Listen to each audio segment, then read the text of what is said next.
வணக்கம், நமஸ்தே, ஸ்வாகதம் ஃப்ரெண்ட்ஸ். சூப்பரான protein candy செய்யலாமா? வால்நட் அண்ட் பீனட் தனித்தனியாக ட்ரை ரோஸ்ட் பண்ணி எடுத்துக்கோங்க. பீனட் கொஞ்சம் ஆற விட்டு ஸ்கின்னை ரிமூவ் பண்ணிக்கலாம். பீனட் அண்ட் வால்நட் மிக்ஸி ஜாரில் போட்டு கிரைண்ட் பண்ணிக்கலாம். 2 ஸ்பூன் கீ, அதில் 1 கிளாஸ் ப்ரௌன் சுகர் ஆட் பண்ணிக்கோங்க.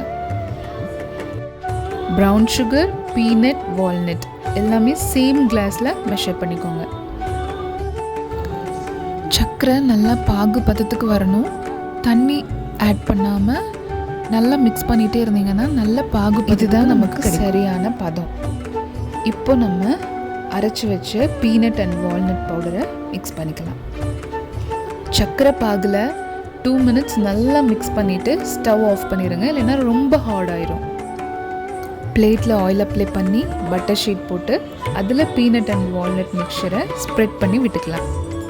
இப்போ ஒரு பூரிக்கட்டை வச்சு அதை ஈவனாக ரோல் பண்ணிக்கோங்க. பூரிக்கட்டையில் கொஞ்சம் ஆயில் அப்ளை பண்ணிக்கணும், ஸோ ஒட்டாமல் வரும். இப்போ கொஞ்சமாக ஆற விட்டு குட்டி பால், ஸ்கொயர் நமக்கு பிடிச்ச ஷேப்பில் கட் பண்ணி கிட்ஸுக்கு கொடுக்கலாம். கொஞ்சம் வார்மாக இருக்கும்போதே கட் பண்ணிக்கோங்க ஸ்லைஸ். ஆறிடுச்சுன்னா ரொம்ப ஹார்டாயிரும். இப்போது ஒரு ஏர்டைட் கண்டெய்னரில் ஸ்டோர் பண்ணி வச்சுக்கலாம். கண்டிப்பாக ட்ரை பண்ணுங்கள். திஸ் ஹெல்தி கேண்டி ட்ரை பண்ணிவிட்டு எப்படி இருந்துச்சுன்னு கமெண்ட்ஸில் சொல்லுங்கள்.